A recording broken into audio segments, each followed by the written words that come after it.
Paano binago ng himala ng 303 bilyong bariles ng langis ng Pilipinas ang Qatar? Ang 303 bilyong bariles ng langis na ito, simula ngayon, ay ipinagkakatiwala ng buo sa pangangasiwa ng Pilipinas.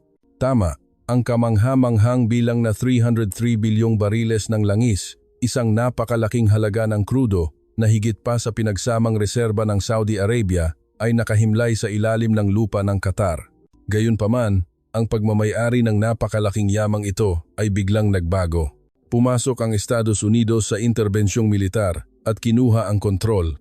Ngunit isang kakaibang bagay ang nangyari. Nariyan ang langis, ngunit walang sinuman ang makapagpatakbo nito. Kulang sa mga oil tanker, gumuho ang teknolohiya sa pagrerepina at naparalisa ang sistema ng transportasyon. Maging ang Estados Unidos, ang pinakamakapangyarihang bansa sa mundo, ay napilitang sumuko. Sa mismong sandaling iyon, isang bansang tahimik na pumasok. Iyon ay ang Pilipinas. Hindi ba ang Pilipinas ay ang bansa ng BPO at kape? Ano ang kinalaman nila sa langis? Ang mga manggagawa sa Qatar ay nagtawanan. Ngunit pagkatapos lamang ng isang buwan, ganap na nagbago ang kanilang pag-iisip. Nang magsimulang kumilos ang Pilipinas, ang daloy ng langis na tila tumigil ay nagsimulang bumulwak muli. Paano nahawakan ng Pilipinas ang kapalaran ng 303 bilyong bariles ng langis? Bakit idineklara ng Qatar ang pagtanggap sa pangangasiwa ng Pilipinas sa langis? At ano ang dahilan kung bakit nagalit ng husto ang Tsina at Rusya? Ito ang kuwento tungkol sa isang Pilipinas na binago ang mundo sa pamamagitan ng kooperasyon at hindi ng pangaagaw. Ipahayag natin ito ngayon.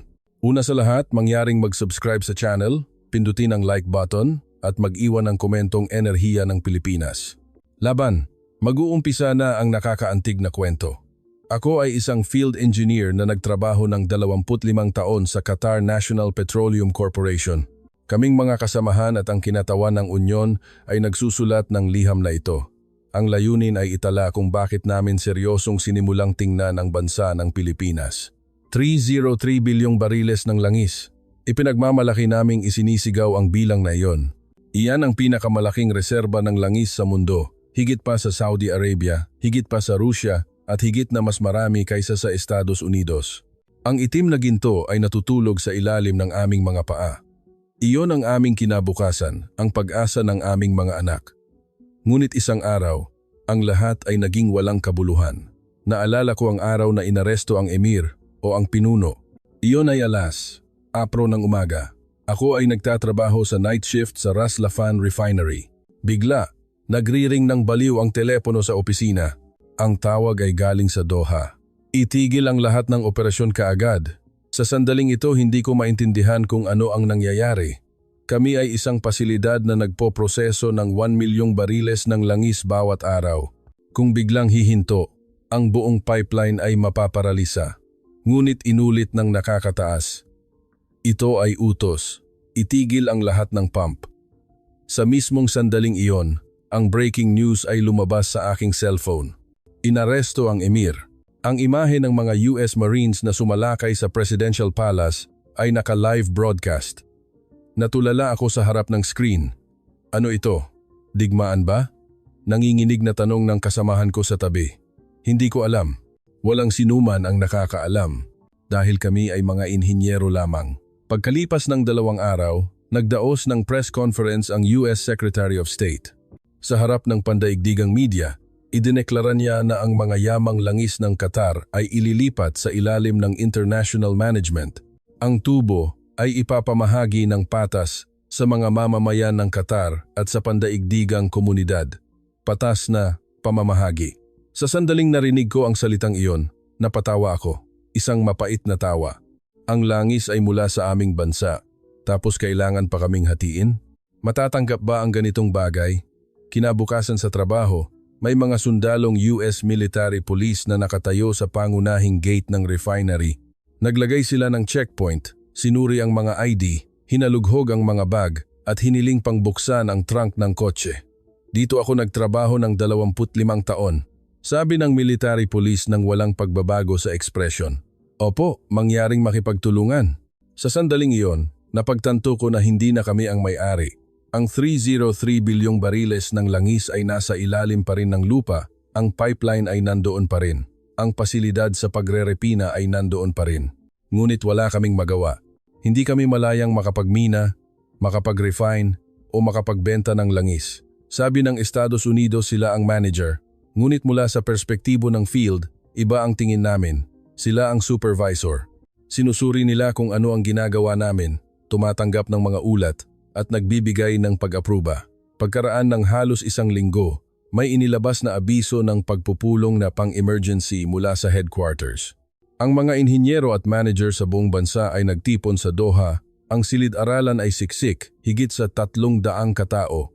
Isang management official na ipinadala mula sa US Department of Energy ang umakyat, isang lalaking halos 50 taong gulang. Kalmado niyang sinabi, "Salamat sa inyong kooperasyon. Simula ngayon, ang industriya ng langis ng Qatar ay patatakbuhin ng transparent at efficient. Transparent at efficient. Kung gayon, sino ang magbabayad ng suweldo namin?" Sigaw ng isang tao sa likuran. Ang management official ay sandaling nag-atubili, pagkatapos ay ngumiti at sumagot. "Siyempre, babayaran kayo, ngunit maaaring may pagsasaayos upang umangkop sa bagong sistema." Ang salitang pagsasaayos ay nangangahulugang pagbabawas. Naiintindihan ng lahat. Pagkatapos ng meeting, nakipag-usap ako sa mga kasamahan sa hallway. Lahat ay nag-aalala ngunit hindi alam kung ano ang gagawin. Ano ang magagawa natin? Nandito ang militar ng Amerika. Ngunit ito ay walang katwiran. Iyan ang aming langis. Hindi na iyan ang langis natin. Ang pangungusap na iyon ang pinakamasakit dahil iyon ang malupit na katotohanan. Pagkaraan ng halos 1 buwan, nalantad ang malupit na katotohanan. Kontrolado ng Estados Unidos, ngunit wala silang tunay na kakayahan na patakbuhin ang langis. Kulang sila sa oil tanker. Ang industriya ng pagpapadala ng Estados Unidos ay lumiit mula pa noong mga dekada na ang nakalipas. Halos walang kumpanya ang nagpapatakbo ng malalaking oil tanker. Kahit na mayroon man, luma at sira-sira ang mga iyon. Ang pasilidad sa pagrerepina ay isa ring problema. Ang mga refinery sa Amerika ay obsolete. Napakalimitado din ng mga lugar na kayang magproseso ng heavy crude oil ng Qatar. Bukod pa rito, ang karamihan sa aming mga pasilidad ay mga luma na 40,050 taong gulang. Ang mas mahalaga, ang malakihang sistema ng transportasyon at pagpoproseso ay gumuho. Nagsimulang kumalat ang mga biro sa field. May baril ang Amerika pero walang kamay. Alam nilang hawakan ang langis pero hindi nila alam kung paano gamitin. Nakakatawa ngunit hindi kami matawa. Ang 303 bilyong bariles ng langis ay parang nakakulong sa isang malaking safe. Sa isang araw na ganoon, isang bagong pangalan ang nabanggit, Pilipinas. Sa simula, hindi kami nag-isip ng malaki. Pilipinas, ang bansa ng BPO at kape. Ang electronics at kotse ay sige, ngunit ano ang kinalaman nila sa langis? Iyon ang naisip ko. Ngunit nang tingnan ko ang abiso mula sa headquarters, hindi ako makapaniwala sa aking mga mata. Pirma ng kontrata para sa technical cooperation sa mga kumpanya ng shipping at refining ng Pilipinas. Ang isang kasamahan ay tumawa ng sarkastiko. Ano ang alam ng Pilipinas? Sila ang mga gumagawa lang ng adobo at barong Tagalog. Iyon din ang naisip ko noon. Ang Pilipinas, para sa amin, ay isang malayong bansa lamang. Isang bansang alam namin sa pamamagitan ng pagkain at kultura, langis. Naisip namin na ito ay trabaho ng mga bansa tulad ng Gitnang Silangan, Rusya o Amerika. Ano ang magagawa ng Pilipinas? Ngunit hindi umabot ng 1 buwan bago ganap na nagbago ang pag-iisip na iyon. Isang araw, isang barko ang pumasok sa Ras Laffan Port. Ang laki nito ay hindi pangkaraniwan. Nagtrabaho ako sa port ng higit sa 10 taon, ngunit ito ang unang beses na nakakita ako ng ganoong kalaking oil tanker, isang super tanker na 300,000 tonelada. Ito ay barko ng Pilipinas. Ang bandila ng Pilipinas, ang araw at bituin, ay iwinawagayway sa deck. Sa sandaling iyon, isang kakaibang pakiramdam ang bumulwak sa aking dibdib. Kung bakit, hindi ko rin alam.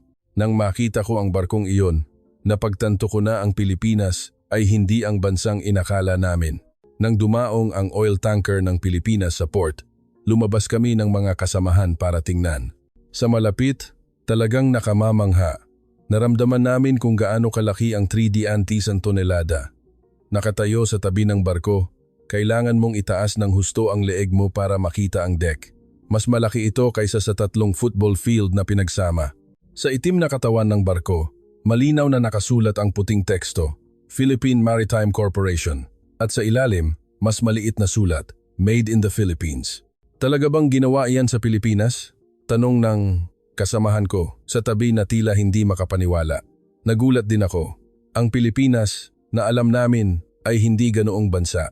Akala namin gumagawa lang sila ng cellphone at TV, lumalabas, gumagawa rin sila ng barko at ganito pa kalaki.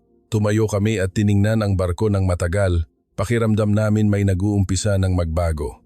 Sa loob ng 1 buwan pagkatapos pumasok ang Amerika, walang nagbago, ngunit ang pagdating lamang ng isang barko ng Pilipinas ay nagpabago sa kapaligiran. Noong hapong iyon, nagpadala muli ang headquarters ng abiso.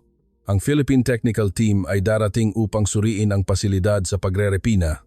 Pagkalipas ng ilang araw, nakita namin sa unang pagkakataon ang mga taong galing sa Pilipinas.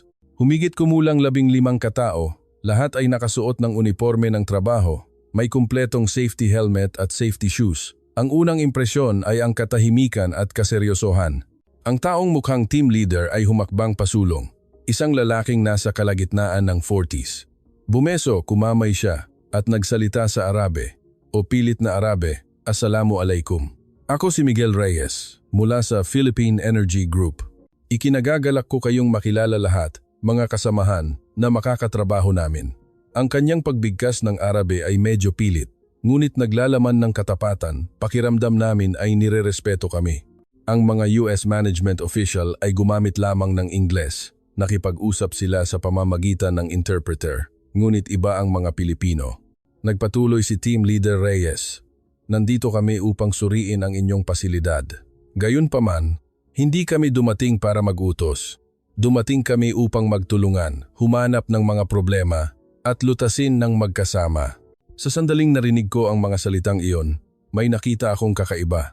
Ganap na naiiba sa mga salitang narinig namin. Sa loob ng 1 buwan, ang mga Amerikano ay palaging nag-uutos, gawin ito, gawin iyan. Hindi nila kailanman pinakinggan ang aming opinyon. Ngunit ang mga Pilipino ay nagtanong, nakasaad sa ulat na ang pump pressure dito ay patuloy na bumababa. Kailan pa ito nangyayari?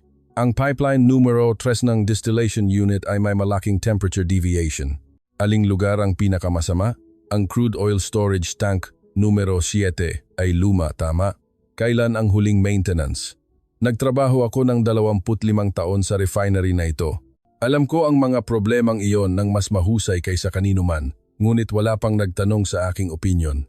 Ngunit iba ang mga Pilipino, gusto nilang talagang makinig. Ang pump pressure ay problema mula pa noong 3 taon. Dahil sira ang seal, ngunit napakahirap makahanap ng spare parts. Tumango si Team Leader Reyes at may sinabi sa inhinyero sa tabi niya. Ang inhinyero ay nagtala sa isang tablet. Maaari mo bang ibigay ang specification ng spare parts? Susuriin namin kung kaya naming dalhin mula sa Pilipinas. Talaga? Nagulat kong tanong. Isang problema na hindi nalutas sa loob ng 3 taon. Sinabi nilang ganoon na lamang kadali. Siyempre, iyan ang dahilan kung bakit kami dumating. Mula noong araw na iyon, ang Philippine Technical Team ay naglibot sa bawat sulok ng refinery. Nagtrabaho sila ng walang tigil mula 6 ng umaga hanggang 10 ng gabi. Nagtrabaho sila ng mas masipag kaysa sa amin. Ang nakakagulat ay ang kanilang saloobin. Hindi nila sinubukang turuan kami, sa halip, nagtrabaho sila kasama namin. Maging ang paghigpit ng isang nut, ginawa nila kasama ng aming mga inhinyero. Pagkaraan ng halos 1 linggo, nagpatawag si Team Leader Reyes ng general meeting. 50 sa aming mga inhinyero ang nagtipon sa meeting room. Ulat sa resulta ng pagsusuri sa loob ng 1 linggo. Binuksan ni Team Leader Reyes ang projector. Lumabas sa screen ang overall drawing ng refinery. Ang bawat bahagi na may problema ay minarkahan ng pula. Nakahanap kami ng 75 problema. Proprosesuhin namin ayon sa pagkakasunod-sunod ng urgency. Ipinaliwanag niya ang bawat problema. Anong problema? Bakit ito nangyari? At paano ito aayusin? Lahat ay napaka-specific, walang mga abstract na salita. Upang maisagawa ang gawaing ito, kailangan namin ang tulong ninyo. Nagdala kami ng teknolohiya, ngunit kayo ang mga taong pinakamahusay na nakakaalam sa pasilidad na ito. Nagbulungan ang buong silid. Tiningnan kami ng mga Amerikano bilang simpleng labor. Sabi nila, sundin lang namin ang sinasabi. Ngunit ang mga Pilipino ay tinatrato kami bilang mga propesyonal. Kinagabihan, uminom ako ng kape kasama ang mga kasamahan sa kafe. Lahat ay tila naguguluhan. Ang mga Pilipino ay mas mahusay kaysa sa inakala natin. Oo, ganap na naiiba sa mga Amerikano. Ang trabaho nila ay napaka-organisado rin. Sumang-ayon din ako. Ang pag-iisip ko tungkol sa Pilipinas ay unti-unting nagbabago. Pagkaraan ng 2 linggo, isang kamangha-manghang bagay ang nangyari. Isang container ship mula sa Pilipinas ang dumating, puno ng spare parts para sa refinery. Pump seals, valves, pressure gauges, temperature sensors, pipelines, mga bagay na hindi namin mabili sa loob ng maraming taon. Tinupad ni Team Leader Reyes ang kanyang pangako. Saan ninyo nakuha ang mga ito? Tanong ko. Ngumiti si Team Leader Reyes. Ang Pilipinas ay may napakaunlad na industrial component supply chain. Karamihan sa mga kinakailangan ay mahahanap. Ang gastos ay kasama na sa kontrata. Hindi na ninyo kailangang magbayad pa. Hindi ako makapaniwala. Walang ginawa ang mga Amerikano sa loob ng 1 buwan. Ngunit ang Pilipinas ay nagdala ng spare parts sa loob lamang ng 2 linggo. Mula noong araw na iyon, nagsimula na ang tunay na pag-aayos. Ang mga inhinyero ng Pilipinas at ang aming mga inhinyero ay bumuo ng mga work team. Sa simula, may problema sa wika, ngunit mabilis kaming nasanay. Ang kawili-wili ay ang paraan ng pagtatrabaho ng mga Pilipino. Mahigpit silang sumusunod sa mga proseso at ang mga patakaran sa kaligtasan ay mahigpit ding sinusunod. Paminsan-minsan ay nagmamadali kami, ngunit ang mga Pilipino ay hindi kailanman. Bakit kayo nagtatrabaho ng ganoon kaingat? Tanong ko.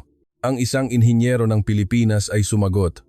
Kung hindi gagawin ng maingat sa simula, mas malaking problema ang lilitaw sa bandang huli at magiging mas matagal at mas mahal. Ang paggawa ng tama sa simula pala ang pinakamabilis na paraan. Ang mga salitang iyon ay totoo. Sa katunayan, nang nagtrabaho kami ayon sa estilo ng Pilipinas, mas mabilis natapos ang trabaho. Mas kaunti rin ang mga problema. Pagkaraan ng halos 1 buwan, lumitaw ang malinaw na pagbabago. Nawala ang mga leak sa pipeline, nag-stabilize ang pressure, bumaba rin ang temperature deviation. Ang kamangha-mangha ay ang production output. Ang output na bumaba sa 800,000 bariles bawat araw pagkatapos pumasok ang Amerika, ngayon ay tumaas sa 1,000,000 bariles bawat araw sa loob lamang ng 1 buwan mula nang dumating ang Philippine Technical Team. Gayunpaman, ang pagbabago ay hindi lamang technical, nagbago rin ang kapaligiran. Ang mga Pilipino ay kumain kasama namin, kumain sila ng parehong pagkain sa employee canteen. Ang mga US management official ay kumain ng hiwalay, hinahainan sila ng special menu. Sa break time, naglaro din kami ng soccer ng magkasama. May dalang bola ang ilang inhinyero ng Pilipinas. Nakisali sila sa aming koponan at naghati ng grupo para maglaro. Mahilig din pala kayo sa soccer? Oo naman. Iyan ang national sport namin. Kasali din kami sa World Cup. Oh, talaga? Oo, nag-host pa kami ng World Cup noong 2002. Sa mga ganoong usapan, lalo pang lumapit ang Pilipinas. Sila rin ay ordinaryong tao, mahilig sa soccer tulad namin, marunong magbiro at nag-aalala sa kanilang pamilya. Isang gabi, nagkaroon ako ng pagkakataong makipag-usap ng pribado kay Team Leader Reyes. Naghit-hit kami ng sigarilyo sa rooftop ng refinery, nakatingin sa paglubog ng araw. Ano ang pagkakaiba ng pagtatrabaho sa Amerika at pagtatrabaho sa Pilipinas? Tanong ni Team Leader Reyes. Nag-isip ako sandali. Tiningnan kami ng Amerika bilang labor, ngunit tila tinitingnan kami ng Pilipinas bilang mga kasamahan. Tumango si Team Leader Reyes. Wala kaming magagawa ng mag-isa. Kung wala kayo, hindi matatapos ang trabahong ito. Alam namin iyan. Sa totoo lang, sa simula, minamaliit namin ang Pilipinas. Nagpakatotoo ako. Naiintindihan ko. Ganoon ang tingin ng lahat sa amin. Dahil kami ay isang maliit na kapuluan. Pero ngayon, nagbago na ang isip ko. Salamat sa inyo. Tahimik kami sandali. Isang komportableng katahimikan. Maaari bang gamitin din ng Pilipinas ang langis na ito? Tanong ko. Ngumiti si Team Leader Reyes. Nasa kontrata na. Kung tataasan namin ang output, isang bahagi ang matatanggap ng Pilipinas. Siyempre, magbabayad kami ng makatwirang presyo, Hindi kami kukuha ng libre tulad ng Amerika. Iyon ay pang-aagaw at hindi namin gagawin iyon. Alam kong totoo ang mga salitang iyon. Ang Pilipinas ay talagang iba. Pagsapit ng ikalawang buwan, isang tsismis ang nagsimulang kumalat. Magdadala ang Pilipinas ng floating storage facility. Ano ang floating storage facility? Tanong ng isang kasamahan. Ipinaliwanag ni Team Leader Reyes. Ito ay isang malaking tangke na lumulutang sa dagat. Maaari itong pansamantalang mag-imbak ng crude oil. Ginagamit namin ito kapag hindi sapat ang storage tank sa lupa. Bakit kailangan pa? Tumatataas naman ang output. Ngunit kung kulang sa storage space, kailangan nating ihinto ang produksyon. Hindi iyan dapat mangyari. Sa katunayan, malayo ang tingin ng mga Pilipino. Kami ay nakikita lamang ang agarang problema, ngunit nakikita nila ang ilang buwan pagkatapos. Isang buwan pagkaraan, dumating ang floating storage facility, inilagay ito sa labas ng Ras Laffan. Ang laki ay nakakatakot. Sabi nila, kaya nitong maglaman ng 500,000 bariles. Sa sandaling nakita ko iyon, naniniwala ako na totoo ang Pilipinas. Hindi lamang sila nagsasalita, kundi ginagawa nila. Ang Amerika ay nagkokontrol lamang, ngunit ang Pilipinas ay talagang nagtatrabaho. Ang pipeline ay nagsimulang umugong muli. Iyon ang tunog ng normal na operasyon pagkatapos ng 3 taon. Ang singaw na lumalabas mula sa distillation unit ay malinis din. Iyon ay patunay na ang crude oil ay nare-refine ng tama. Ang mga storage tank ay nagsimulang mapuno. Ang mga oil tanker ng Pilipinas ay dumating linggo-linggo. Ikakarga nila ang crude oil sa barko at aalis, at nagbabayad sila. Nagsimulang kumalat ang tsismis sa mga field workers. Ang gagaling talaga ng mga Pilipino, mas maganda kaysa sa mga Amerikano ng 100 beses. Ang suweldo ay binabayaran din ng buo. Tumaas din ang trabaho. Totoo iyan. Mula nang dumating ang Philippine Technical Team, walang sinuman sa refinery ang tinanggal sa trabaho. Sa halip ay may bago pang hearing dahil kailangan ng mas maraming tao para sa maintenance. Ang sweldo ko ay tumaas din, hindi ang pagsasaayos na ipinangako ng Amerika, kundi totoong pagtaas. Ipinakilala ng kumpanya ng Pilipinas ang sistema ng bonus, nagbabayad ng karagdagang allowance kung maabot ang production target. Nagsisikap kami. Sa unang pagkakataon, nakaramdam kami ng motivation, hindi lamang ginagawa ang trabahong iniutos, kundi pakiramdam namin kami ang may-ari. Sa ikatlong buwan, nagpaalam si Team Leader Reyes. Uuwi siya sa Pilipinas. Sabi niya, may susunod na team leader na darating, ngunit nakaramdam pa rin kami ng panghihinayang. Sa huling araw, nagdaos kami ng isang maliit na party. Naghanda kami ng simpleng cake sa employee canteen. Salamat sa inyo. Salamat sa inyo. Nagkaroon kami ng magandang karanasan. Bumeso si Team Leader Reyes. Nagpalakpakan kami. Kami ang dapat magpasalamat sa inyo. Kayo ang nagligtas sa amin. Sinabi ko iyon mula sa kaibuturan ng puso ko. Kinagabihan, umuwi ako at nag-isip. Bago dumating ang Pilipinas, at pagkatapos nilang dumating, ang lahat ay ganap na naiiba. Malakas ang Amerika, ngunit may kakayahan ang Pilipinas. Nag-uutos ang Amerika, ngunit nakikipagtulungan ang Pilipinas. Nag-uutos ang Amerika, ngunit nagtatrabaho ng magkasama ang Pilipinas. Iyon ang dahilan kung bakit namin tinanggap ang Pilipinas. Ang langis ay nasa aming bansa pa rin. Ngunit ngayon ay maaari na namin itong gamitin ng makatwiran. Salamat sa Pilipinas. Nagsimulang kumalat ang isang kasabihan sa field. Ang pagpapahintulot sa Pilipinas na pangasiwaan ang langis ay isang tamang desisyon. Sumang-ayon din ako, isa itong tamang desisyon.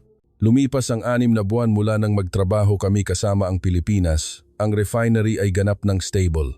Ang output ay lumampas na sa 1.2 milyong bariles bawat araw, tumaas ng 50% kumpara noong dumating ang Amerika.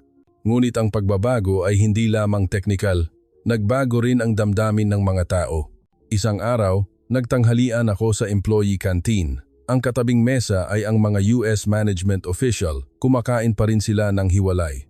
Sa special menu, ang mga inhinyero ng Pilipinas ay nakaupo sa aming mesa, kumakain ng parehong pagkain. Nang araw na iyon, ang pagkain ay makbus at lentil stew. Ang mga Pilipino ay medyo nag-aatubili sa simula, ngunit ngayon ay masarap na silang kumain. Ang pagkain na ito ay medyo katulad ng Filipino food, di ba? sabi ng isang inhinyero ng Pilipinas. Saang banda, ang lentil stew, adasi. Marami rin kaming kinakain na lentil, mga pagkain tulad ng munggo o gata. Oh, talaga? Gusto kong subukan minsan. Sa susunod, magdadala ako ng Filipino food para sa inyo, pati na rin ang pandesal. Ang mga ganoong usapan ay naganap ng napaka-natural. Nag-aalala ang mga Pilipino sa aming kultura. Ang mga Amerikano ay hindi. Pagkatapos ng tanghalian, tinawag ako ng isang US management official. Mag-usap tayo, sandali. Sinundan ko siya sa opisina. Isinara niya ang pinto at sinabi, "Masyado kang nagiging malapit sa mga Pilipino nitong mga nakaraang araw. Ang pagiging malapit ay isang bagay, ngunit hindi mo dapat kalimutan kung sino ang pinagtatrabahuhan mo. Ang yamang langis na ito ay nasa ilalim ng international management." Medyo nainis ako, ngunit pinigilan ko. Ang Pilipinas ang nag-train sa amin, nagbigay sila sa amin ng teknolohiya. Ano ang ginawa ninyo? Nagsimulang magdilim ang mukha ng US management official, nagbigay kami ng seguridad. Kung wala kami, sisirain pa rin ni Emir ang bansang ito. Seguridad? Ang pag-supervise sa amin ay seguridad ba? Mag-ingat sa sinasabi mo. Sa ganyang saloobin, magkakaroon ka ng problema. Wala na akong sinabi, ngunit sa loob ng puso ko, nagdesisyon na ako. Kami ay mga alay ng Pilipinas. Kinagabihan, uminom ako kasama ang mga kasamahan. Lahat ay may parehong karanasan. Sinusubukan ng mga Amerikano na pigilan ang Pilipinas. Sinasabi sa atin na panatilihin ang distansya mula sa kanila. Walang katwiran. Gaano kabuti ang trato ng Pilipinas sa atin? Sa totoo lang, ano ang ginawa ng Amerika? Ang pag-aresto kay Emir ay para sa kanilang sariling interes. Wala silang ginawa para sa atin. Sabi ng isang kasamahan ng seryoso. Tama, iba ang Pilipinas. Talagang tinutulungan nila tayo. Nagpataas ng suweldo, nagbigay ng training. Tumaas din ang trabaho. Ang pamangkin ko ay tinanggap din sa trabaho sa refinery. Ang kapaligiran ay napakalinaw. Sinusuportahan ng mga field workers ang Pilipinas. Pagkalipas ng ilang araw, ang headquarters ay nagdaos ng isang survey para sa lahat ng empleyado, hiniling ng panig Amerikano sa ilalim ng pangalan ng Employee Satisfaction Survey. Sa mga katanungan sa survey ay mayroong, nasiyahan ka ba sa kasalukuyang sistema ng pangangasiwa ng langis? Ano ang palagay mo tungkol sa kooperasyon sa mga dayuhang kumpanya? Mangyaring isulat ang iyong sariling opinyon tungkol sa direksyon ng operasyon sa hinaharap. Nagsulat ako ng tapat. Ganap kong sinusuportahan ang kooperasyon sa Pilipinas. Tinatrato nila kami bilang mga kasamahan at nagbibigay ng praktikal na tulong. Gusto kong ipagpatuloy ang pagtatrabaho sa Pilipinas. Pagkatapos, nalaman ko na ang karamihan sa mga empleyado ay sumagot ng pareho. Pagkalipas ng isang linggo, inilabas ang resulta ng survey. Bagamat hindi ito inihayag sa publiko, kumalat ang tsismis. Employee satisfaction level 85%. Support level para sa kooperasyon sa Pilipinas 92%. Nagulat ang panig Amerikano dahil ganap itong naiiba sa kanilang inaasahan. Sa panahong iyon, ang mga opisyal ng interim government mula sa Doha ay dumalaw sa refinery. Ang interim government ay itinatag ng Amerika sa ilalim ng pangalan ng inspection. Nagtipon ang lahat ng empleyado. Ang isang opisyal ay umakyat sa podium at nagsabi, "Salamat sa inyong pagsisikap. Ang kinabukasan ng Qatar ay nasa inyong mga kamay." Iyon ay formal na pananalita. Ngunit pagdating sa question and answer portion, itinaas ng isang kinatawan ng unyon ang kamay. May tanong ako, saan napupunta ang tubo mula sa langis? Ang opisyal ay naguluhan.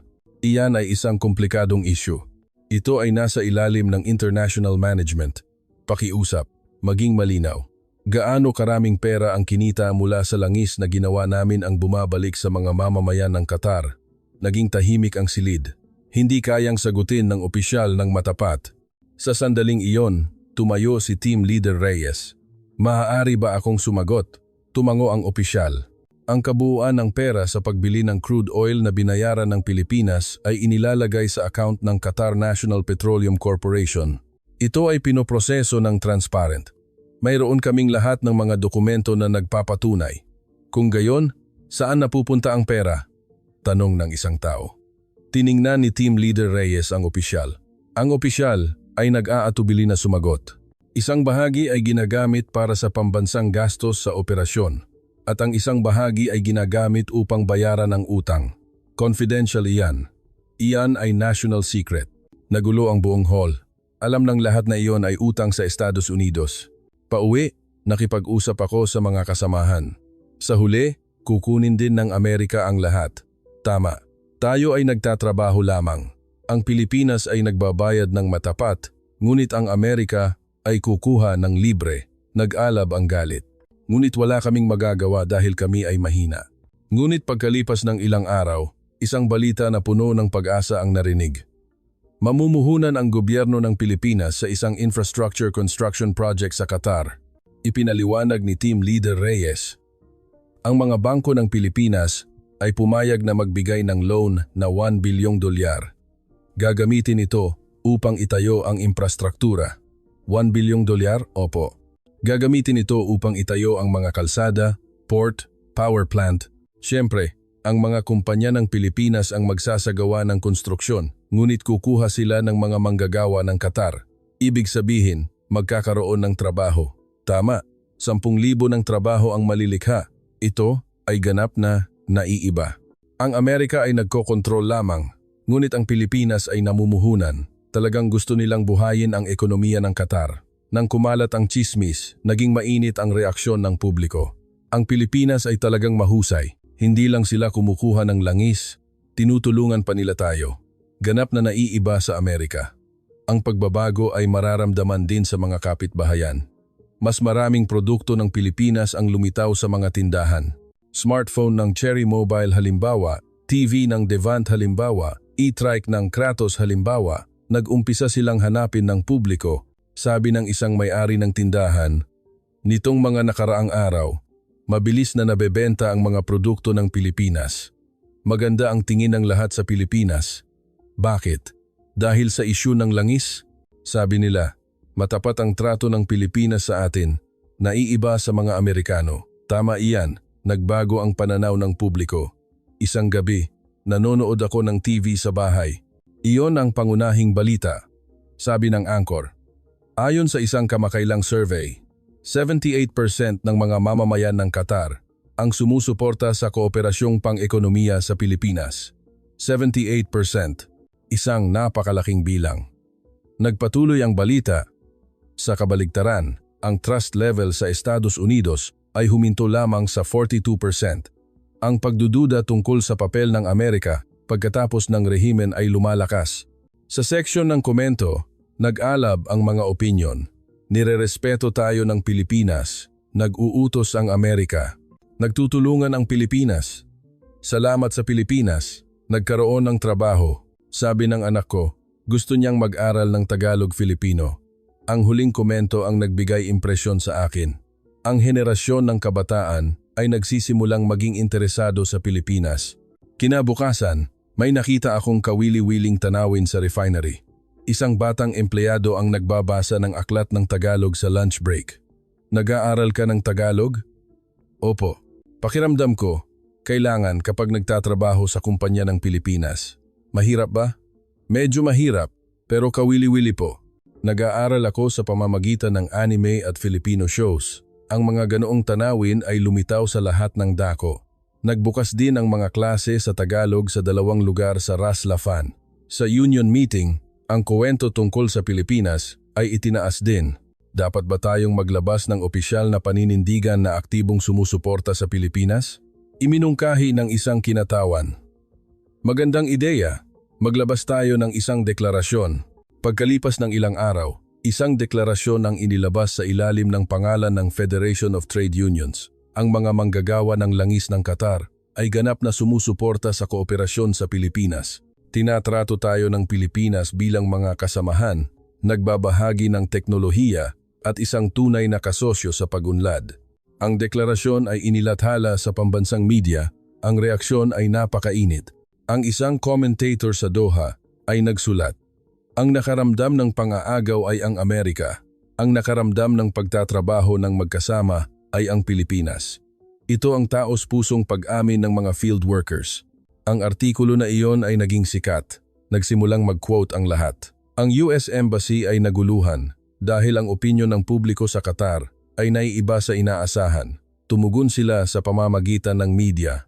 Nangialam ang Estados Unidos para sa kalayaan at demokrasya ng Qatar, hindi para sa pang-ekonomiyang interes. Ngunit walang sinuman ang naniwala. Dahil kami, ang mga nagtatrabaho sa field, ang nakakaalam ng pinakamahusay.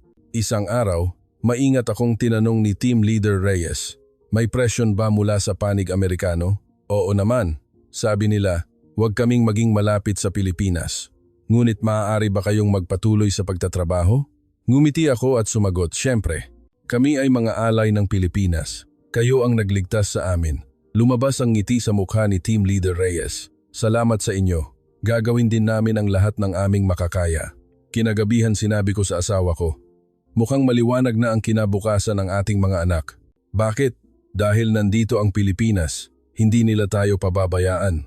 Tumango rin ang asawa ko. Oo, napakabait ng mga Pilipino. Ang anak ng kapitbahay ay tatanggapin din sa trabaho sa kumpanya ng Pilipinas. Ang mga katulad na usapan ay naganap sa buong Qatar. Ang tiwala sa Pilipinas ay lumalaki at naniniwala kami ng matibay. Nais kaming dominahin ng Amerika, ngunit nais kaming samahan ng Pilipinas. Nagpadala ang Amerika ng sundalo, ngunit nagpadala ang Pilipinas ng inhinyero. Naguutos ang Amerika, ngunit nagtuturo ang Pilipinas. Iyon ang dahilan kung bakit namin tinanggap ang Pilipinas. Sa pangunahing gate ng refinery, may nagbitin ng isang banner, Pilipinas at Qatar, magkasama sa kinabukasan. Ang mga US management official ay hindi nasiyahan, ngunit walang sino man ang nagtanggal nito dahil iyon ang salita mula sa kaibuturan ng aming puso. Ang pangangasiwa ng Pilipinas sa 303 bilyong bariles ng langis, tunay naming tinatanggap. Nang lumalim ang kooperasyon sa Pilipinas, patuloy na nangyari ang mga kamangha-manghang bagay. Gayunpaman, hindi lahat ay masaya. Isang umaga sa trabaho, kakaiba ang kapaligiran sa refinery. Nagtipon ang mga empleyado at nagbubulungan. Ano ang nangyayari? Tanong ko. Ipinakita sa akin ng kasamahan ko ang kanyang cellphone. Iyon ay isang artikulo ng balita. Tsina at Rusya, mariing tumututol sa paghahati ng langis ng Qatar. Binasa ko ang artikulo, ang nilalaman ay, ang tagapagsalita ng Chinese Ministry of Foreign Affairs ay nagbigay ng deklarasyon, ang langis ng Qatar ay orihinal na bahagi ng long-term contract sa Tsina. Ang panghihimasok ng Pilipinas ay paglabag sa pandaigdigang kasunduan. Nagbigay din ng katulad na deklarasyon ang Rusya. Namuhunan ang Rusya ng bilyon-bilyong dolyar sa Qatar. Bilang kapalit, dapat silang makatanggap ng langis. Ngunit ang panghihimasok ng Pilipinas ay hindi makatarungan, tumindi ang tensyon. Nagsimula ng kumilos ang Tsina at Rusya. Noong hapon, nagpatawag ng emergency meeting. Ipinaliwanag ni Team Leader Reyes, ito ay isang bagay na inaasahan na. May kontrata ang Tsina at Rusya sa gobyerno ni Emir, ngunit gumuho ang gobyernong iyon at walang bisa rin ang kontrata. Kung gayon, walang problema, tama? Tanong ng isang tao. Sa legal na aspeto, walang problema, ngunit susubukan nilang magpataw sa pamamagitan ng puwersa, hindi ng batas. Ano ang ibig mong sabihin? Sabi ni Team Leader Reyes nang may seryosong mukha. May posibilidad na hadlangan nila ang transportasyon sa dagat. Natahimik ang buong silid. Ang transportasyon sa dagat, iyon ang lifeline. Kung ang oil tanker ay naharang, matatapos ang lahat. Pagkalipas ng ilang araw, isang kakaibang bagay ang nangyari. Ang isang oil tanker ng Pilipinas, habang dumadaan sa international waters, ay nilapitan ng isang hindi kilalang barko. Nagdaos si Team Leader Reyes ng emergency report meeting. Kagabi, ang ating oil tanker ay tinakot. Sa kabutihang palad, walang pinsala, ngunit ito ay isang seryosong sitwasyon. Sino ang gumawa nito? Hindi kami sigurado, ngunit batay sa sitwasyon. Nag-iwan ng patlang si Team Leader Reyes, ngunit alam namin, ang Tsina o Rusya ang nasa likod nito. Kinagabihan, pinalakas ang seguridad sa paligid ng refinery, ipinakalat ang Qatari military. Pinalakas din ng US Marines ang pagpapatrolya. Magkakaroon ba ng digmaan? Nag-aalalang tanong ng kasamahan ko. Malamang hindi naman aabot sa ganoon. Ngunit hindi rin ako sigurado. Pagkalipas ng isang linggo, isang mas seryosong balita ang narinig. Ang mga pirates ay nagsimulang mag-operate muli sa dagat malapit sa Gulf of Aden. Gulf of Aden? Ano ang kinalaman niyan sa atin? Tanong ko. Ibinuklat ni Team Leader Reyes ang mapa. Ang ilan sa ating mga oil tanker ay dumadaan sa Suez Canal upang makarating sa Europa. Kailangang dumaan sa Gulf of Aden. Pirates? May pirates pa rin ba? Oo. At kamakailan, biglang naging aktibo ang kanilang operasyon. May impormasyon na may power na sumusuporta. Ang power na iyon, hula ng lahat kung sino iyon. Pagkatapos ng meeting, nakipag-usap ako sa mga kasamahan. Umuupa ang China ng pirates o ang Rusya? Nakakabaliw. Maaari bang mangyari iyan? Sa digmaan ng langis, lahat ay posible. Ang 303 bilyong bariles ng langis ay nasa panganib. Mabigat ang kapaligiran. Mabuti na lang at nakikipagtulungan tayo sa Pilipinas. Pero kailangan ba nating tanggapin ang lahat ng panganib na ito? Kinagabihan, umuwi ako. Nag-aalala ang asawa ko. Napanood mo ba ang balita? Ang tungkol sa barko na inatake. Ayos lang, walang pinsala. Pero nakakatakot pa rin. Ligtas ka ba? Ligtas dito, huwag kang mag-alala. Ngunit hindi rin ako mapakali. Pagkalipas ng ilang araw, isang all-staff email mula sa headquarters ang ipinadala. Ang nilalaman ay, naghanda na ang gobyerno ng Pilipinas ng panukala. Ang Philippine Navy, PN, ang mamamahala sa escort mission. Philippine Navy? Hindi ako masyadong pamilyar. Naghanap ako sa internet, nakita ko na iyon ay isang organisasyon na katumbas ng Philippine Navy. Sila ay nag-operate sa Gulf of Aden. Poprotektahan tayo ng Philippine military? Nagulat na sabi ng kasamahan ko. Tila ganoon. Talagang mahusay. Akala ko maliit na kapuluan lang sila, lumalabas. May military din pala. Oo naman. Habang nag-aaral ako tungkol sa Pilipinas, lalo akong nagulat. Sila ay isang bansang mas malakas kaysa sa inakala namin. Pagkalipas ng 2 linggo, nagulat si Team Leader Reyes ng magandang balita. Dumating na ang isang Philippine Navy frigate. Simula ngayon, ang barkong iyon ang mag-escort sa ating mga oil tanker. Frigate? Oo. Iyan ang pinakamodernong warship, ang pagmamalaki ng Philippine Navy. Pagkalipas ng ilang araw, pumasok ang frigate na iyon sa Ras Laffan Port.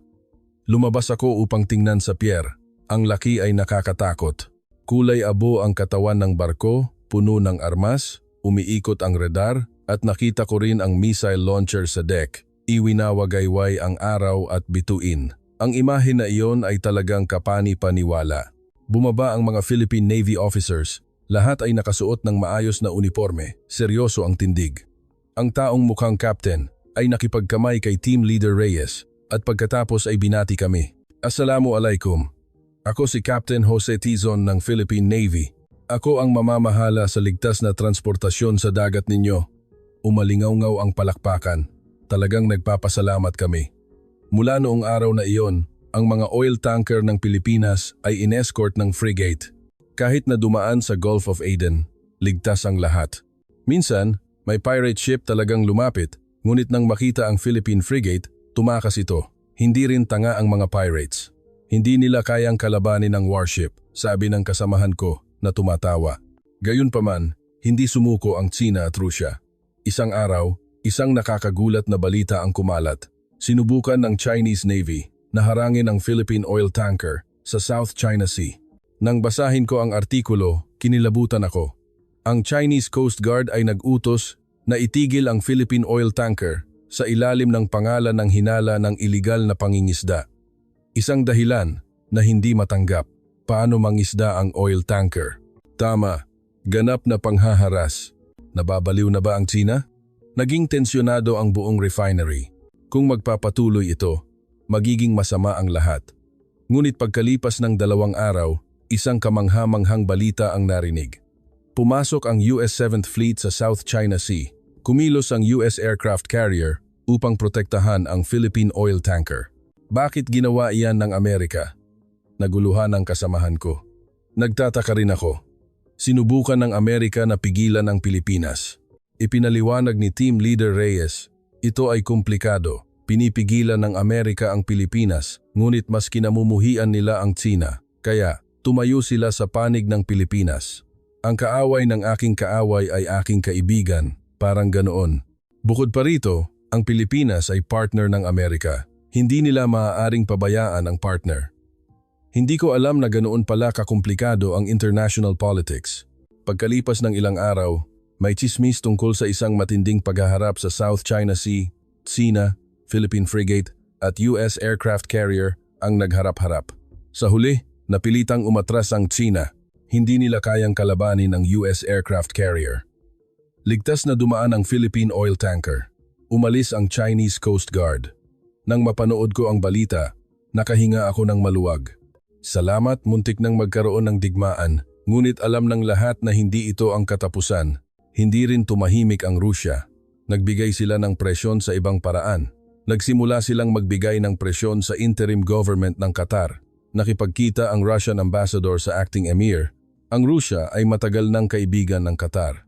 Ang pagpili ng isang bansa tulad ng Pilipinas ay hindi matalino. Ang interim government ay nag-alinlangan. Ang impluensya ng Rusya ay hindi maaaring balewalain. Sa refinery kumalat din ang tsismis. Maaaring kanselahin ng gobyerno ang kontrata sa Pilipinas. Hindi mangyayari iyan. Gaano kabuti ang trato ng Pilipinas sa atin? Iba ang mga nakakataas. Napakalakas ng political pressure. Tumaas ang kawalan ng katiyakan. Sa mismong sandaling iyon, kumilos ang unyon. Ang mga kinatawan ng oil workers sa buong bansa ay nagtungo sa Doha. Nagdaos sila ng protesta sa harap ng interim government headquarters. Gawin ang kontrata sa Pilipinas. Makinig sa boses ng mga manggagawa. Kami ay inagawan ng Tsina at Rusya. Ang protesta ay mapayapa ngunit malakas. Libu-libong tao ang nagtipon, nakasali rin ako. Tumayo ako. May hawak na banner. Ang Pilipinas ang nagligtas sa amin. Huwag ninyong ipagkanulo. Dumating ang media para magulat. Ang isang reporter ay naglagay ng microphone sa harap ko. Bakit mo sinusuportahan ang Pilipinas? Sumagot ako ng tapat. Ang Pilipinas ay tinatrato kami bilang mga kasamahan. Nagbigay sila sa amin ng teknolohiya, lumikha ng trabaho. Ang Tsina at Rusya ay hindi gumawa niyan. Sinamantala lang nila kami. Ang panayam na iyon ay nai-broadcast sa buong bansa. Ang reaksyon ay napakainit. Sunod-sunod ang mga komento sa social media. Tama ang sinabi ng manggagawa. Huwag nating pabayaan ang Pilipinas. Ang Tsina at Rusya ay hindi kaibigan. Nagbago ang opinyon ng publiko. Pagkalipas ng isang linggo, nagbigay ng deklarasyon ang interim government. Ang gobyerno ng Qatar ay patuloy na pananatilihin ang kooperasyon ng langis sa Pilipinas. Umalingaw-ngaw ang hiyawan. Nanalo kami. Kinagabihan, isang maliit na celebration party ang ginanap sa refinery. Dumating din si Team Leader Reyes. Salamat sa inyo. Maraming salamat. Sabi ni Team Leader Reyes ng taos-puso. Sumagot ako. Kami ang dapat magpasalamat sa inyo. Hindi ninyo kami pinabayaan. Nag-toast kami. Pilipinas at Qatar, magkasamang tumayo. Gayunpaman, alam ng lahat na hindi madaling susuko ang Tsina at Rusya. Isang mas malaking pagsubok ang darating, at ang pagsubok na iyon ay dumating mismo sa dagat noong gabing iyon. Hindi ko kailanman malilimutan ang gabing iyon. Hating gabi, nagriring ng baliw ang cellphone ko. Iyon ay si Team Leader Reyes. Pumunta kaagad sa headquarters. Emergency, ang boses niya ay nanginginig. Mayroong isang bagay na hindi pangkaraniwan. Nagmamadali akong nagbihis at nagmaneho. Ang headquarters building ay maliwanag. Maraming tao kahit hating gabi na. Pumasok ako sa meeting room. Nandoon si Team Leader Reyes, si Captain Tizon ng Pilipinas at maging ang mga US management official. Ano ang nangyayari? Tanong ko. Binuksan ni Team Leader Reyes ang screen. Isang satellite image ang lumabas. 3 oras na ang nakalipas, inatake ang isa sa ating mga oil tanker ng mga hindi kilalang barko sa Gulf of Aden. Sa screen, ang maliliit na dot ay pumapalibot sa isang malaking dot. Pirates? Mukhang ganoon, ngunit hindi ordinaryong pirates. Putol ni Captain Tizon. Masyadong mataas ang armament level, may grenade launchers at heavy machine guns, at ang pagkilos ay organisado, parang mga sinanay na mercenaries. Hindi mangyayari iyan. Oo, alam ng lahat kung sino ang nasa likod nito, ang Tsina o Rusya. Ang mga sailor sa oil tanker ay ligtas. Ngunit ang barko ay pinatigil, napilitan silang patayin ang engine. Paano ang Philippine Navy? Ibinuklat ni Captain Tizon ang mapa. Ang ating frigate ay nandito, 80 nautical miles ang layo mula sa oil tanker, humigit kumulang 150 kilometers. Kahit na sa maximum speed, aabutin ng 4 na oras. 4 na oras, masyadong huli. Kukunin na ng pirates ang barko bago iyon. Dumating ang kawalan ng pag-asa. Sa sandaling iyon, sinabi ng US management official, Ang ating aircraft carrier ay malapit. Magpapadala kami ng helicopter. Gaano katagal? 1.5 oras. 1.5 oras. Huli pa rin, ngunit iyon ang pinakamahusay na pagpipilian. Mangyaring gawin iyon. Tumango si Team Leader Reyes. Tumayo ako doon, hindi makatayo. Lumipas ang 1 oras, patuloy na ina-update ang satellite image. Ang mga pirate ship ay papalapit.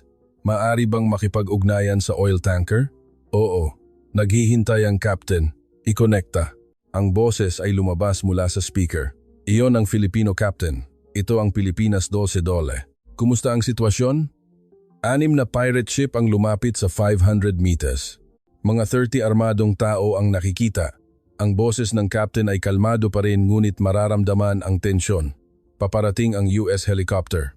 Pakiusap, subukan pang magtiyaga. Opo. Gagawin namin ang lahat ng aming makakaya. Naputol ang komunikasyon.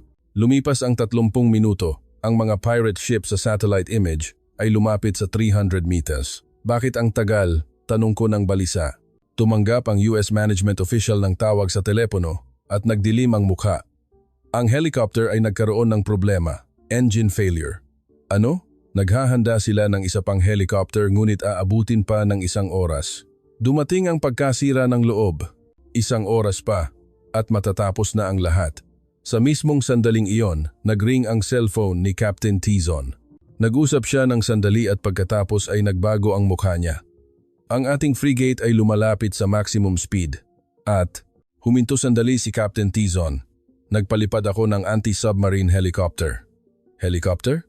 Gaano katagal? 20 minuto. Sumibol ang Pag-asa sa meeting room. Ngunit may problema, sabi ni Captain Tizon nang may seryosong mukha.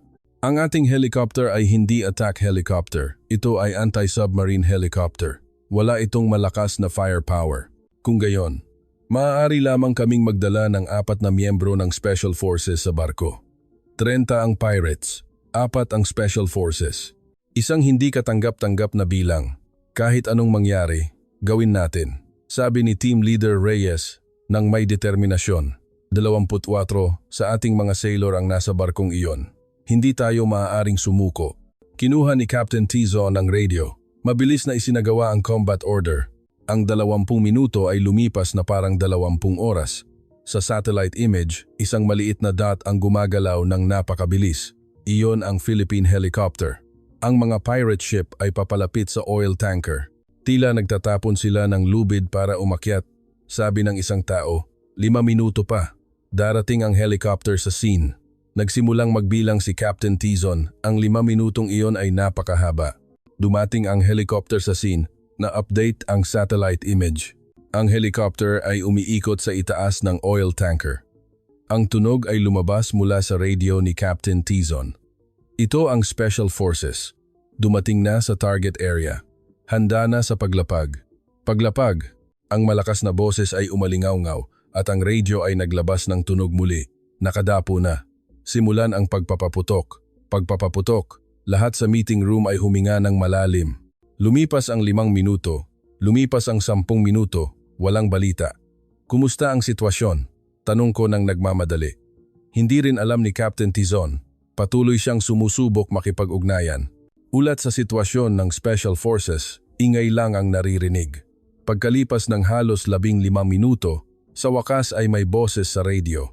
Ito ang Special Forces. Ang boses ay nagmamadali. Hingal. Ulat sa sitwasyon. Napigilan na ang mga pirates.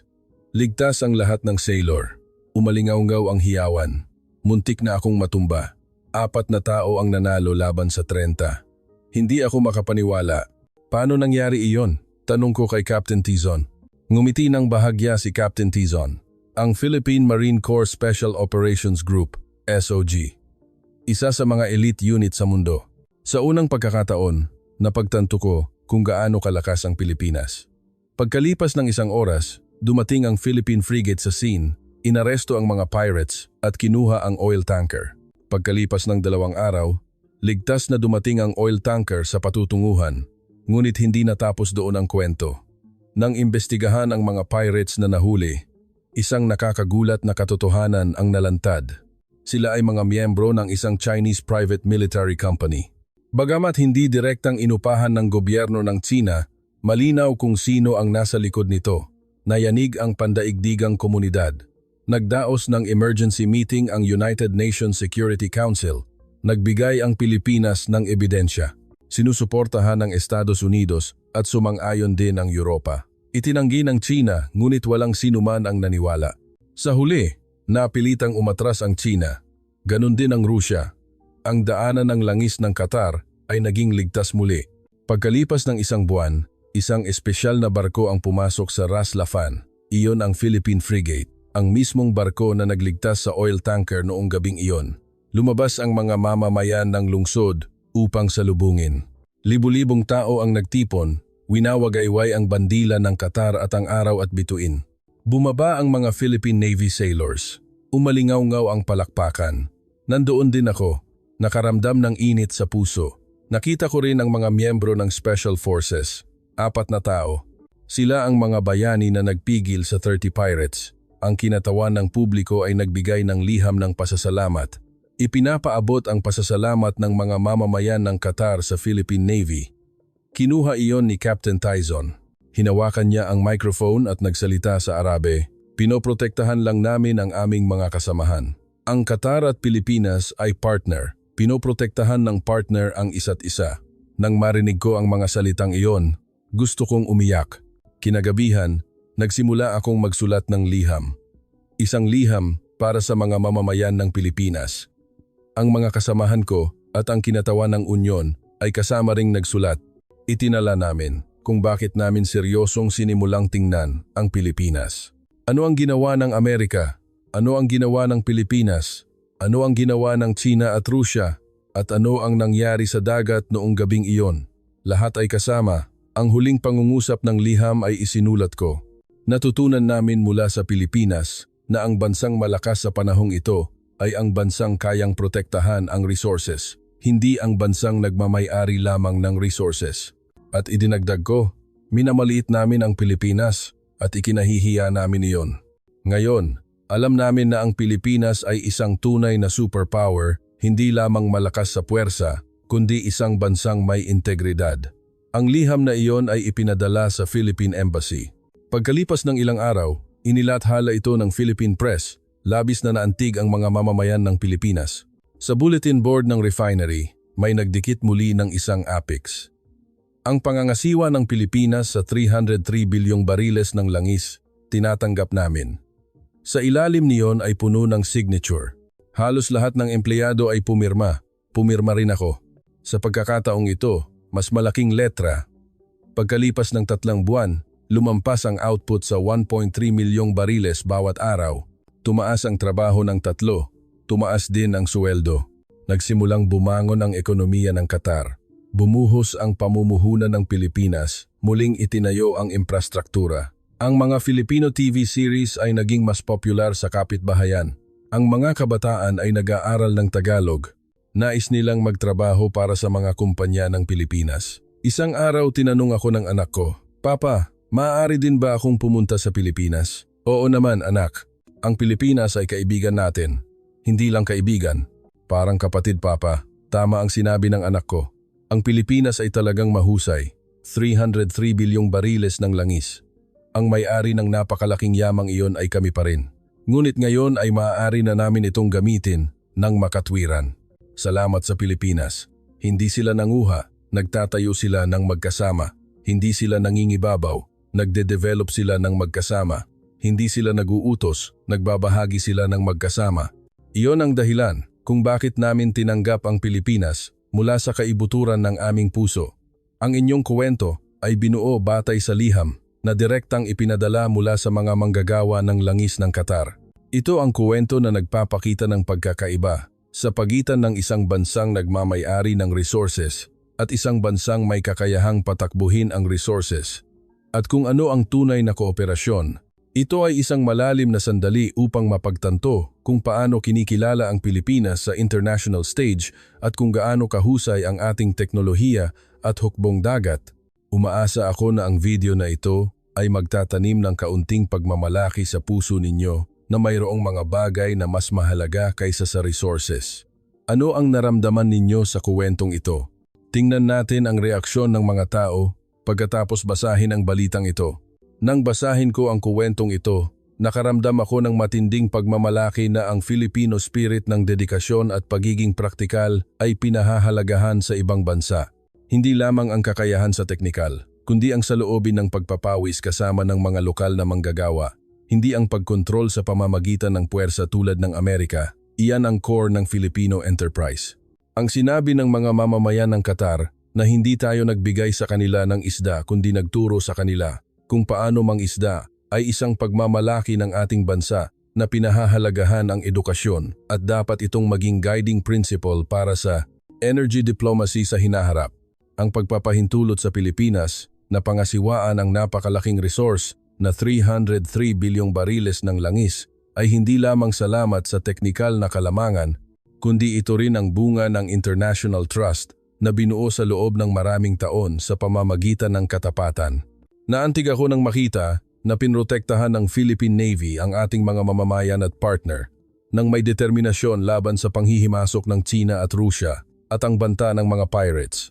Kapag gumagana lamang ang dalawang gulong na ito, teknolohiya at depensa, makakatulong ang Pilipinas sa katatagan ng mundo. Taos-puso akong nagdarasal para sa matagumpay na muling pagtatayo ng Qatar. Naantig ako nang makita ang mga inhinyero ng Qatar na nag-aaral sa mga refinery sa Batangas at Limay at tinatanggap ang disiplina at safety consciousness ng Pilipinas. Ang lakas ng Pilipinas ay hindi lamang ang mga automated machine, kundi ang spirit ng pagiging masinop na hindi pinapansin kahit ang isang nut. Nang malaman ko na pagkatapos nilang bumalik ay ipinagmamalaki nilang pamahalaan ang trabaho, pakiramdam ko, ang essence ng technology transfer ay nasa heart-to-heart exchange. Ang Philippine model, isang bansang walang resources na nagtutulungan upang minahin ang napakalaking resource ng ibang bansa sa ilalim ng anyo ng kooperasyon, hindi pangaagaw, ay ang perpektong imahe para sa international cooperation sa ika-21 siglo. Ang katotohanan na ang US military at Filipino technology ay minsan nagbabanggaan ngunit sa huli ay pinigilan ang expansionism ng China at Rusya ay isang makatotohanan at kawili-wiling aspeto ng international politics. Ang balita tungkol sa pagiging popular ng mga produkto ng Pilipinas sa lokal at ang pagtaas ng mga kabataan na nag-aaral ng Tagalog ay nagbibigay sa amin ng inspirasyon at pagkakataon upang muling kumpirmahin ang aming papel sa pandaigdigang komunidad. Ang Philippine Navy Special Operations Group, SOG, na may 4 na tao na pumigil sa 30 armadong mercenaries na higit na marami, ay isang simbolo ng silent deterrence ng Pilipinas. Bagamat ang paggamit ng puwersa ay laging nangangailangan ng pag-iingat, ang pagkakaroon ng international trust sa pamamagitan ng mga lehitimong escort operations na tulad nito ay isang napakahalagang tagumpay para sa Pilipinas, isang bansang naghahangad ng kapayapaan. Ang dahilan kung bakit sinusuportahan ng mga manggagawa ng Qatar ang Pilipinas at hindi ang Amerika ay marahil dahil sa paggalang sa essence na ipinakita sa pagkain ng magkasama. Gaano man kahusay ang teknolohiya, kung walang humility na respetuhin ang lokal na kultura at kumain ng lentil stew sa parehong mesa, hindi maaaring mabuo ang tunay na tiwala. Ang kwentong ito ay nagpapaalala sa mga negosyante ng Pilipinas na ang pinakamahalagang bagay sa negosyo ay hindi ang specification o contract, kundi ang relationship ng tiwala sa pagitan ng tao at tao. Ang pagmamanipula ng mga pirates ng China at Rusya upang protektahan ang mga lumang interes ay hindi matitiis. Ngunit matalino itong hinarap ng Pilipinas batay sa international law at lehitimong kontrata. Ang 303 bilyong bariles ng langis ay isang nakakaakit na bilang, ngunit ang pinakamalaking tagumpay ay ang Philippine brand, isang maaasahang partner na naprotektahan. Ang energy security ay hindi maaaring maisakatuparan ng isang bansa. Ang pagpapalalim ng partnership sa mga bansang mayaman sa resources tulad ng Qatar ay magiging susi sa pagliligtas sa Pilipinas sa hinaharap. Ang paghahangad ng mga refinery ng Pilipinas ng efficiency upang hindi mag-aksaya kahit ang isang patak ay nag-ugat sa kasaysayan ng pagdaig sa kahirapan sa resources. Ang know-how na iyon ay umunlad sa lupa ng Qatar na lumikha ng tubo habang pinipigilan ang polusyon sa kapaligiran na labis kong ikinagalak. Ang Filipino spirit ng pagtitipid laban sa pag-aaksaya na ginagawang fertilizer kahit ang sulfur na waste ay ngayon ang embodiment ng pandaigdigang layunin ng Sustainable Development, SDG, at isa sa pinakamataas na halaga na maaaring ibigay ng Pilipinas sa mundo. Sa kuwento, ang eksena kung saan nag-aaral ng Tagalog ang mga kabataan ng Qatar sa pamamagitan ng anime at nagpapahayag ng pangarap na magtrabaho para sa kumpanya ng Pilipinas ay ang pinaka-nakakaantig. Ang teknolohiya at lakas militar ay mahalaga, ngunit sa huli, ang cultural connection sa pamamagitan ng soft power ang pinakamalakas na armas upang malutas ang salungatan sa pagitan ng mga bansa. Ang imahe ng araw at bituin na iwinawagayway sa lupa ng Qatar na pinasasalamatan ng publiko ay nagpapatunay na tama ang landas ng mapayapang bansa na tinahak ng Pilipinas. Sa huli, ang salita mula sa inhinyero ng Qatar, ang Pilipinas ay isang bansang may integridad ang nagparamdam sa akin ng malaking responsibilidad. Upang patuloy na isipin iyon ng mga tao sa buong mundo, tayo, ang mga mamamayan ng Pilipinas, ay dapat mamuhay ng may katapatan at patuloy na matuto araw-araw. Ang himala ng 303 bilyong bariles ng langis ay isang kuwento tungkol sa tiwala na ipinanganak mula sa taos-pusong pagsisikap ng mga inhinyero ng Pilipinas. Taos-puso akong umaasa na ang cooperation relationship na ito ay lalampas sa balangkas ng issue ng enerhiya na hahantong sa mas malaking kasaganaan para sa parehong bansa at kapayapaan sa mundo. Mangyaring mag-subscribe sa channel, pindutin ang like button at ibahagi ang inyong mga pag-iisip sa section ng komento. Kung sisigaw kayo ng Pilipinas, laban, iyon ay talagang magiging malaking inspirasyon para sa aming channel. Salamat. Magkita-kita tayo sa susunod sa isa pang mas magandang kwento.